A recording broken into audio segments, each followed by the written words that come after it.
Tuloy. Yung sa wala pang attendance, Sarkovia Hotel, punta na lang dito. Yung mga bagong dating, Shopfront, punta na lang dito. Tapos nag-iayos na aming pila. Tower A, sa gitna, Shopfront, katabi ng Shopfront, Nakakuha kayo ng papel doon? Hotel doon. Ako na ba si Foreman? Saan si Foreman? Nakakuha na? Si Randy? Nakakuha na ng papel? Wala dyan? May ballpen ka dyan, sir? Ha? Ano yan? Mamaya na yun. Pero mati. Humingi kayo ng attendance. Pahingin ng attendance ka mo doon. Wala si Randy. Ha? Wala si Randy. Dito yun, kanina na pala dito. Umakyat sa taas. Hindi, dito yun. Yan sila. Yan ang pakita. Ano yun? Kumuha ng papel.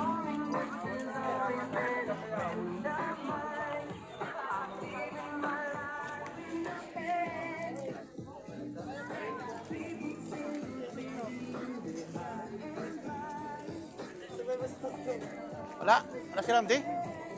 Umakyat. Ano yung papel natin?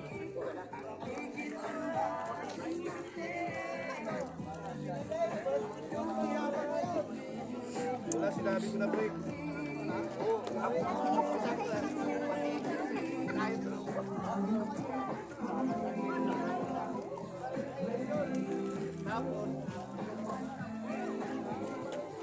Baka mo nga? Babaguhin.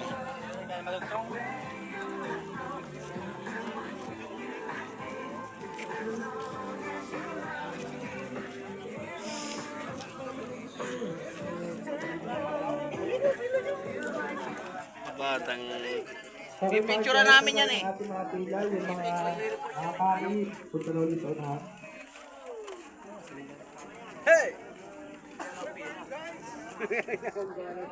Ikatay mo. Hindi yan yan, nakapost lang yan. Ikatay mo. Nakapost lang yan. Sige, sige.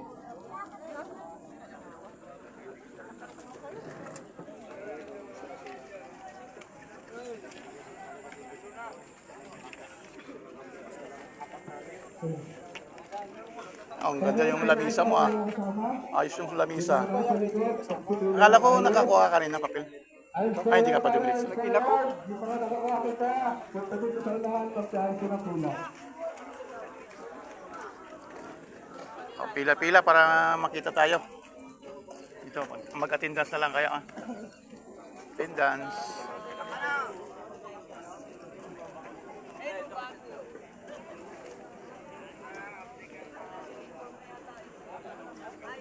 Yung iba yata kung hindi pa lumalabas yung mga iba, no?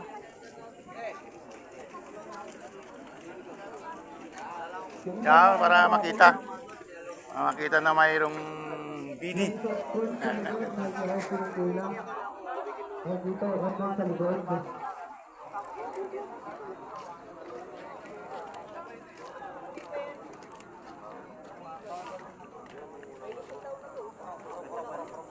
Yung mga nakakakit tayo booth, ayos yung may napila dito. Tama na dito.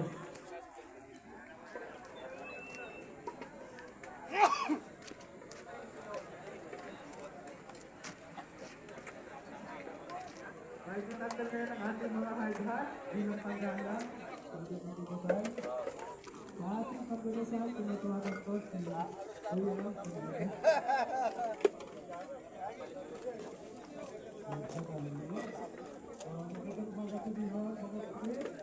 Good morning!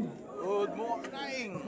Lahat ng ating mga helmet, lahat ng ating mga pandong, binapagawin sa buong pagkakawin. Hindi po tayo lahat ay pagkakit. Sa ngalan ng Ama, ng Anak, at ng Espiritu. Ama, maraming salamat po Panginoon sa maging ito.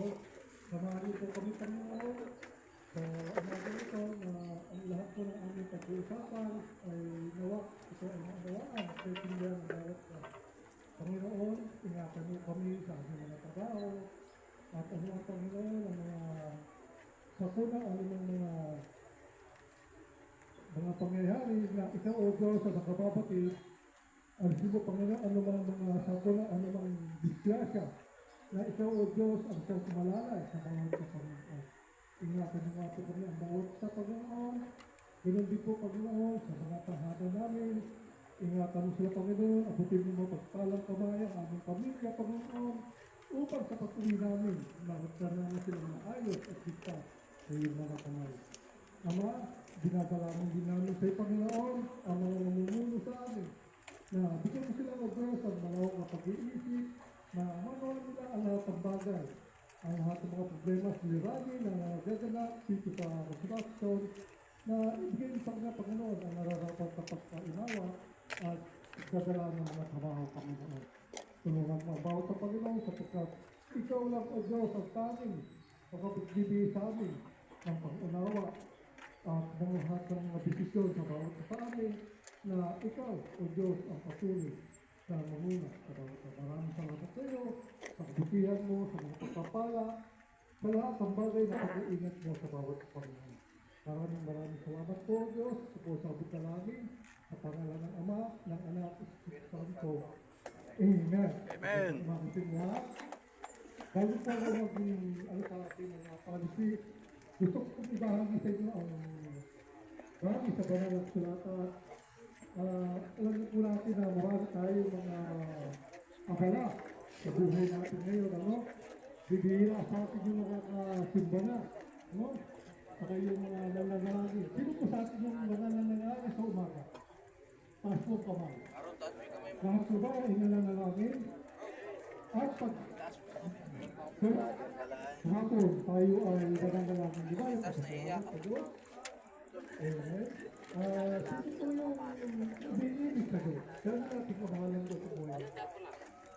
Pastor ka ba? Pastor ka ba? Sino ba yung nagmamahal sa ating Diyos sa buhay? Lahat? Amen. Sa po natin malalaman ngayon kung talagang tunay na umiibig tayo sa Diyos.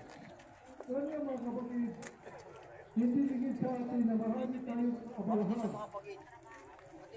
Alam mo, minsan nga mas gusto pa natin yung paghawak ng cellphone mo pag-isip ko sa umaga.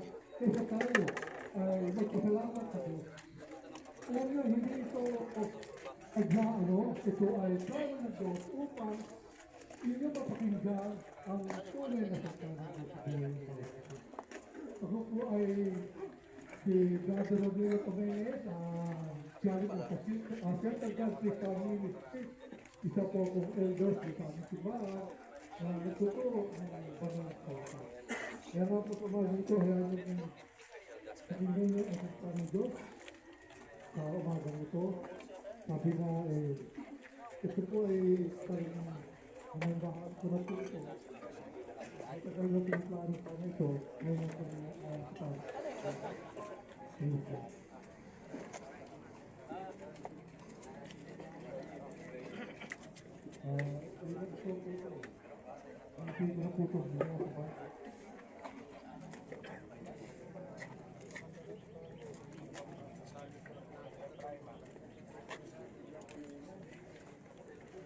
po na pangalaga ang salita ng Diyos na bawat buhay na pagkakas.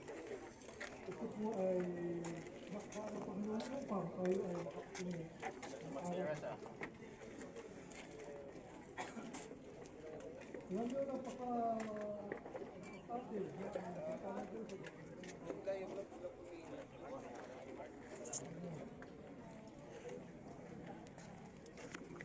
Sulat ka ng atindas habang nakikinig na. Mamaya, hintayin niyo yung papel. Mga atindas. Hindi po alam kung yung John 16, ano? Ano po ba sinasabi sa John 16? Sabi po naman, sapagkat kayo nalaman ang pagkita ng Diyos sa pagkakataon, kaya ibinigay niya sa kanyang tumara. Ang sino sa kanya ay kumakalataya, ay hindi mapahamak, hindi magkaroon ang buhay ng naman. Sabi, ganun kamahal tayo ng Diyos sa bawat buhay. Iingatan na tayo sa araw na ating pamumuhay sa ating buhay. Kaya nga, ganun kamahal ang Diyos, kaya nagtiyatan ko sa inyo kanina, kamahal ang Diyos sa buhay mo. Ganun siya pahalaman. Alam mo, tayo, mga kapiyak na tayo ay pinahalaman ng Diyos sa buhay natin. Sa araw natin paghahanap buhay,